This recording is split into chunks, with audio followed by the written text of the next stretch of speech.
आप जो कुछ भी करना चाहते हैं, आप खुद को अपने अंदर खुशी और स्पष्टता के क्षण तक लाएं। उस क्षण आप जो निर्णय लेते हैं, चाहे आप मर भी जाएं, आपको वही करना चाहिए। जब भी आपकी भावनाओं में उतार चढ़ाव आता है, आपका मन कई चीजें कहता है, ये महत्वपूर्ण नहीं है।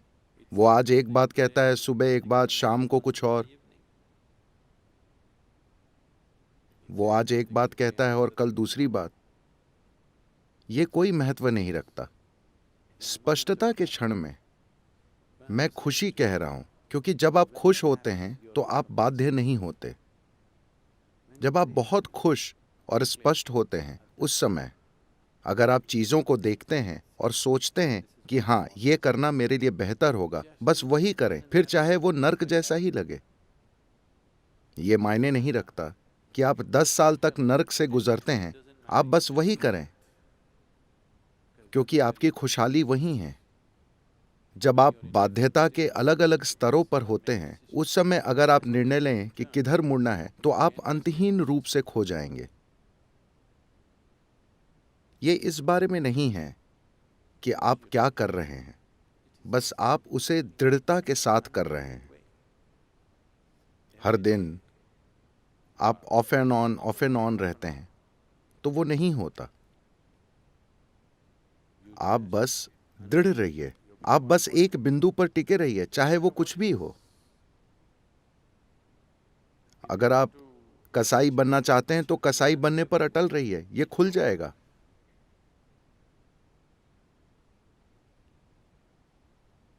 एक क्षण के लिए भी ढुलमुल मत बनिए।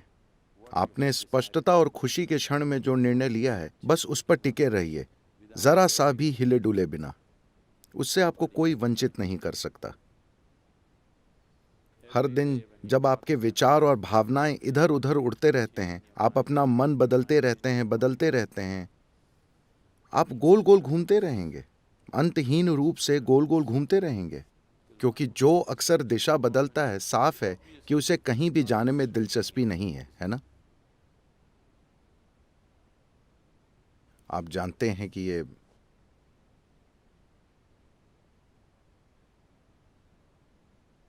ये दुनिया गोल है, इसलिए आप किस दिशा में जाते हैं ये मायने नहीं रखता। जब तक कि आप दिशा बदले बिना चलते रहते हैं, आप सफर को पूरा करेंगे, है ना? आप यात्रा पूरी करेंगे, है ना? अगर आप अपनी दिशा बदलते हैं, तो ये आपको एक अनंत,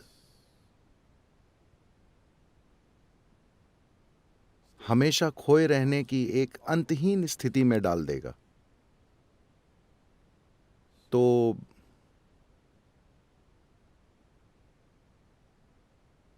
अगर आप वहां होना चाहते हैं, वहां रहिए, कोई समस्या नहीं है। आप यहां होना चाहते हैं, यहां रहिए। रोज रोज अपना मन मत बदलिए, सुबह एक ओर, शाम को दूसरी ओर। आप अपने लिए और अपने आसपास हर किसी के लिए एक यातना है। जो लगातार अपना मन बदलता रहता है, वे अपने और अपने आसपास हर किसी के लिए एक यातना है ना?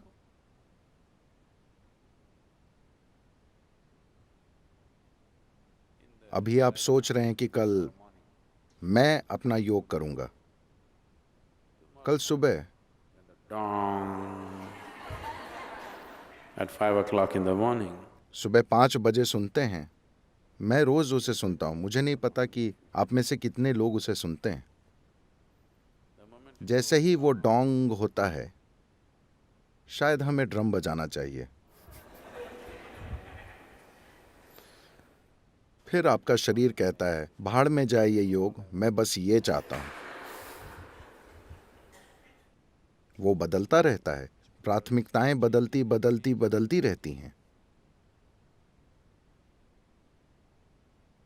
जीने का एक और तरीका है,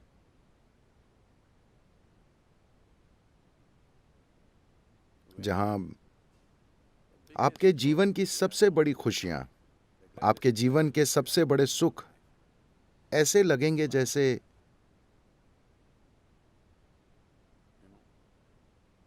एक चींटी के सुख की तरह लगेंगे।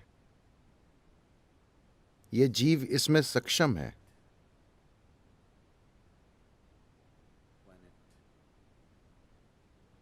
जब बात शरीर और दिमाग की आती है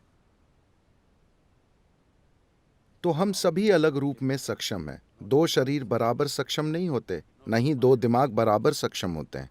लेकिन जब इस जीव की बात आती है तो हर जीव बराबर सक्षम है।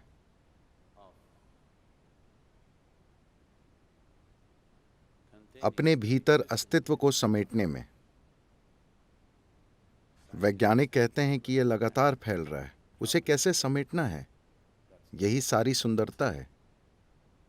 That which is endless, that which is eternal. जो अंतहीन है, शाश्वत है, जो असीम है और जो लगातार फैल रहा है, उसे इस जीव में समेटा जा सकता है।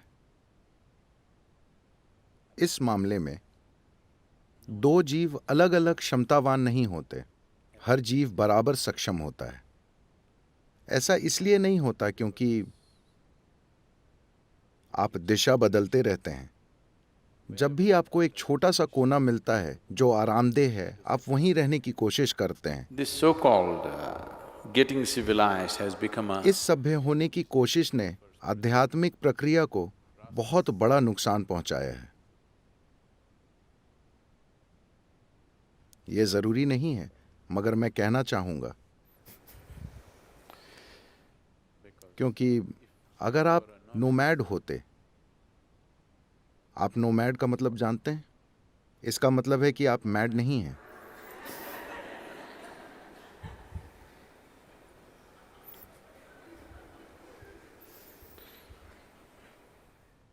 तो कौन नोमैड नहीं है? जो मैड है। जो मैड यानी पागल है, वो टिक जाता है। जो मैड नहीं है, वो चलता रहता है, कहीं भी ठहरता नहीं है। जैसे ही हम नोमैड होना बंद हुए,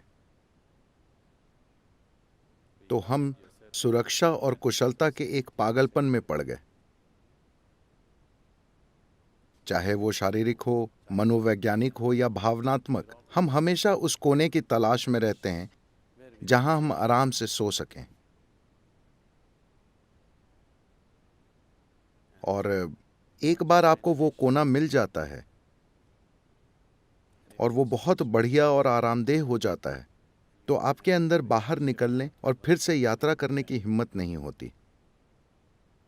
तो अगर आप सिर्फ एक पिकनिक मनाना चाहते हैं तो ठीक है, वो ऐसा ही लगता है जब अगर आप वेलंगरी पहाड़ की चढ़ाई करना चाहते हैं तो आपको एक निश्चित दूरी तक चढ़ाई करनी पड़ती है, जहां आपके घुटने चटक रहे होंगे और आपकी सांस भाप के इंजन की तरह लग रही होगी, a steam locomotive. फश फुश चल रही होगी। फिर आप चारों ओर देखते हैं और बांस, खूबसूरत चट्टानें, आपके आसपास के बांस और सब कुछ बहुत शानदार लगता है। घाटी इतनी सुंदर है। What is the purpose? एक और कदम उठाने का मकसद क्या है? यह शानदार है, बस। आपका दिमाग आपसे कहता है, बस यही है। मैं जगह की सुंदरता पर सवाल नहीं उठा रहा हूं, मैं वहां मौजूद होने के सुख पर सवाल नहीं उठा रहा हूं। मगर अभी ये तर्क आया है, ये नया तर्क आपके अंदर आया है, सिर्फ इसलिए क्योंकि आपके फेफड़े एक स्टीम इंजन की तरह काम कर रहे हैं और आपके पैर एक जंग लगी बैलगाड़ी की तरह आवाज कर रहे हैं। तो नया तर्क आएगा। क्या आप देखते हैं कि हर बार आप जिन अलग अलग स्थितियों में पड़ते हैं, सुविधा या असुविधा की अलग अलग अवस्थाओं में पड़ते हैं, तो आप एक नया तर्क गढ़ लेते हैं? क्या आपने इस पर ध्यान दिया है? जैसा कि कहा जाता है, जब आप छात्र होते हैं तो हर कोई कम्युनिस्ट होता है। जैसे ही आपकी शिक्षा पूरी होती है और आपको नौकरी मिलती है, आप समाजवादी बन जाते हैं। और शादी होते ही आप पूंजीवादी हो जाते हैं। आपकी नई स्थितियों, सुविधा या असुविधा के अलग अलग स्तरों के अनुसार तर्क के नए स्तर आएंगे। तो ऐसा होता रहता है।